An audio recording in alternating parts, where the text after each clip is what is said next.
वाजपेयी सरकार में मंत्री रहे यशवंत सिन्हा ने थामा टीएमसी का हाथ। बीजेपी के अटल युग को किया याद।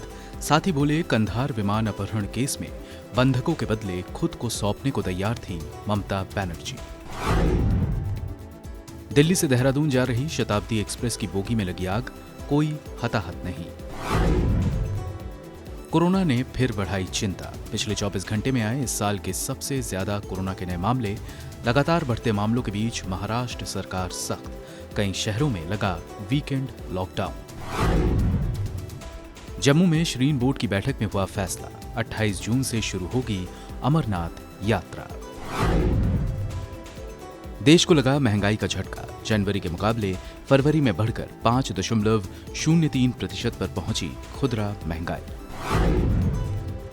ओडिशा विधानसभा में बीजेपी विधायक सुभाष चंद्र पाणिग्रही ने सैनिटाइजर पीकर की खुदकुशी की कोशिश। डॉक्टरों ने मेडिकल टेस्ट के बाद कहा उनकी सेहत अच्छी और स्थिर।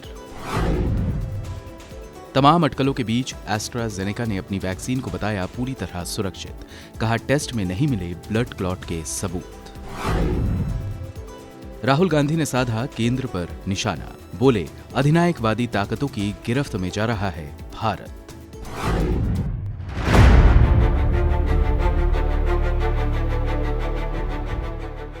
दुनिया में ग्रीन एनर्जी के जरिए बिजली उत्पादन के मामले में भारत 10वें नंबर पर है, जबकि बिजली खपत में इसका तीसरा स्थान है।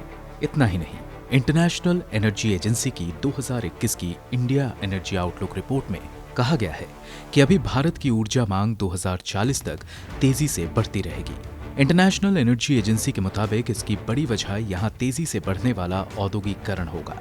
वैसे आपको बता दें कि ग्रीन पावर के मामले में भारत अप्रैल 2015 में नरेंद्र मोदी सरकार के तय किए लक्ष्यों से बहुत पीछे चल रहा है। सरकार ने साल 2022 तक भारत की ग्रीन पावर क्षमता को 175 गीगावाट तक बढ़ाने का लक्ष्य रखा था। तब भारत सिर्फ 40 गीगावाट ग्रीन पावर का उत्पादन करता था और 175 गीगावाट उत्पादन के लिए उसे अपनी क्षमता में 4 गुना से ज्यादा की बढ़ोतरी करनी थी। आपको बता दें कि संयुक्त राष्ट्र में प्रधानमंत्री मोदी के दावे के बावजूद ग्रीन पावर के लक्ष्यों से भारत अभी बहुत दूर है। ग्रीन पावर क्षमता से जुड़ी इस योजना की डेडलाइन आने में सिर्फ 1 साल का समय बचा है और भारत अभी सिर्फ 93 गीगावाट ग्रीन पावर के लक्ष्य तक ही पहुंच सका है, यानी सिर्फ 93% लक्ष्य ही अब तक पाया जा सका है। ऐसे में माना जा रहा है कि भारत अपने महत्वाकांक्षी लक्ष्य को पाने से चूक जाएगा। ऐसा तब हो रहा है जब प्रधानमंत्री मोदी सितंबर 2019 में संयुक्त राष्ट्र में दिए एक भाषण में घोषणा कर चुके हैं कि भारत डेडलाइन से पहले 175 गीगावाट ग्रीन पावर उत्पादन के लक्ष्य को हासिल कर लेगा और इसके बाद उसका लक्ष्य 450 गीगावाट ग्रीन पावर के उत्पादन का होगा। जब इस योजना की घोषणा की गई थी तो माना गया था कि ये अंतर्राष्ट्रीय स्तर पर भी ऊर्जा इंडस्ट्री को बदल देगा, लेकिन तब से अब तक भारत हर साल औसतन 12 गीगावाट क्षमता ही बढ़ा सका, जबकि भारत को लक्ष्य तक पहुंचने के लिए हर साल करीब 20 गीगावाट क्षमता बढ़ानी थी। पिछले साल तो कोरोना के चलते भारत अपनी क्षमता में सिर्फ 7 गीगावाट की बढ़ोतरी ही कर सका। ग्रीन पावर में सौर ऊर्जा को हमेशा प्रमुख माना गया है। 175 गीगावाट के कुल लक्ष्य में सिर्फ सौर ऊर्जा के जरिए 100 गीगावाट क्षमता हासिल करने का लक्ष्य रखा गया था।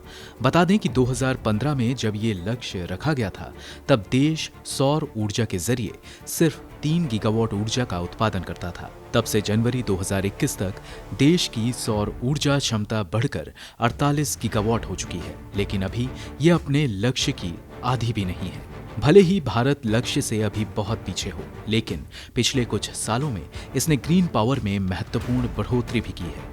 भारत की ग्रीन पावर में हवा और सौर ऊर्जा का हिस्सा सबसे बड़ा है।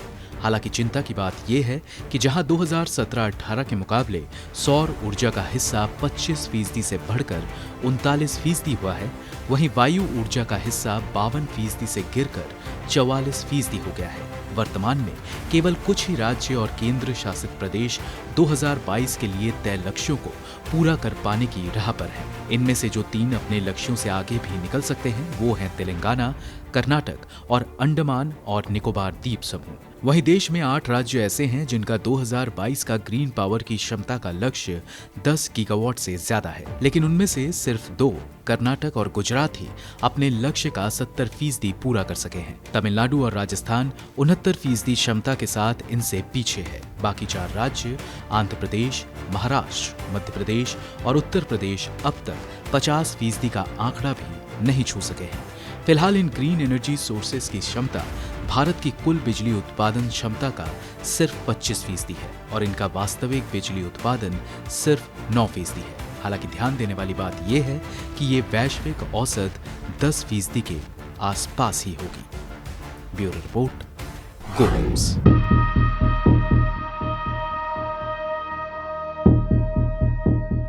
कोरोना वायरस महामारी ने लोगों की जिंदगी को किस हद तक प्रभावित किया है, ये बात हर कोई जानता है। बहुत बड़ा प्रभाव शिक्षा के क्षेत्र पर भी पड़ा है और इसी को लेकर विश्व बैंक ने एक रिपोर्ट जारी की है। कोरोना वायरस महामारी के बाद निम्न तथा निम्न मध्यम आय वाले 65% देशों ने शिक्षा बजट में कटौती की है। हालांकि उच्च व उच्च मध्यम आय वाले देशों में महज 33% ने ऐसा किया है। विश्व बैंक की एक रिपोर्ट में ये बात सामने आई है कि कोरोना के कारण स्कूली बच्चों को हुए नुकसान की भरपाई करने और विद्यालयों में संक्रमण रोकने के उपायों को लागू करने की जगह कई देश शिक्षा बजट में कटौती कर रहे हैं। विश्व बैंक की इस रिपोर्ट को यूनेस्को की वैश्विक शिक्षा निगरानी रिपोर्ट में शामिल किया गया है। इस रिपोर्ट में कहा गया है कि निम्न और निम्न मध्यम आय वाले देशों में सरकारी खर्चों का मौजूदा स्तर एसडीजी को प्राप्त करने के लिए आवश्यक है। शिक्षा बजट पर कोविड-19 महामारी के प्रभाव को समझने के लिए सभी क्षेत्रों में 19 देशों के नमूने एकत्र किए गए। इस नमूने का आकार दुनिया के स्कूल और विश्वविद्यालयों की उम्र वाली आबादी का लगभग 54% है। विश्व बैंक की रिपोर्ट में बताया गया है कि कोविड-19 संकट के मद्देनजर स्कूलों को बंद करने से विद्यार्थियों को हुए नुकसान की भरपाई तथा संक्रमण रोकने के दिशा निर्देशों का पालन करने में स्कूलों को सक्षम बनाने के लिए अतिरिक्त खर्च की आवश्यकता है। हालांकि निम्न तथा निम्न मध्यम आय वाले इन देशों में शिक्षा बजट में की गई कमी के कारण ये लक्ष्य अभी पूरा होता नहीं दिख रहा है। रिपोर्ट में साफ कहा गया है कि ऐसे वक्त में जब शिक्षा के क्षेत्र को अधिक फंड की जरूरत थी, तभी इसमें कटौती कर दी गई। रिपोर्ट के लिए 3 निम्न आय वाले देशों, 14 निम्न मध्यम आय वाले देशों, 10 ऊपरी मध्य आय वाले देशों और 2 उच्च आय वाले देशों से नमूने जुटाए गए। रिपोर्ट में कहा गया है कि भारत समेत अर्जेंटीना, ब्राजील, मिस्र, म्यांमार, नाइजीरिया, पाकिस्तान और रूस जैसे देशों ने बजट में शिक्षा को 10% से कम हिस्सेदारी दी है। ऐसे में इन देशों में शिक्षा क्षेत्र को वित्त पोषण के अन्य साधन तलाशने होंगे। ब्यूरो रिपोर्ट, गो न्यूज़।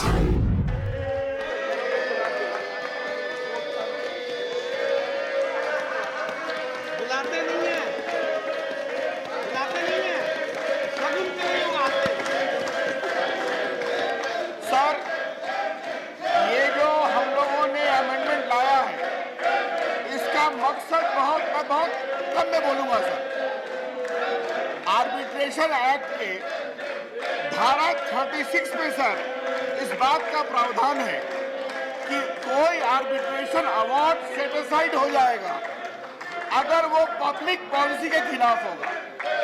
पब्लिक पॉलिसी के खिलाफत किसको माना जाएगा? जो करप्शन, फ्रॉड से प्रभावित हो। ये स्टेट बात है। अब सर हम लोगों ने सेक्शन 36 में एक बात का प्रावधान था सर, इससे इनका फ्रॉड पकड़ा जाएगा ना। इससे प्रावधान था सर कि आप सीधा स्टे नहीं होगा, कोई चैलेंज करेगा जब तक उसको कोर्ट स्टे नहीं करेगा। ये सेक्शन 36 का प्रोविजन था सर। आज के दिन हम यही कह रहे हैं, अगर किसी अवार्ड को चैलेंज किया गया और अगर प्राइमा फेशियाई कोर्ट ने पाया कि ये फ्रॉड और करप्शन से प्रभावित है तो कोर्ट स्टे करेगा। सर हमें एक बात समझ में नहीं आती है, करप्शन के नाम पर इनको परेशानी क्यों होती है?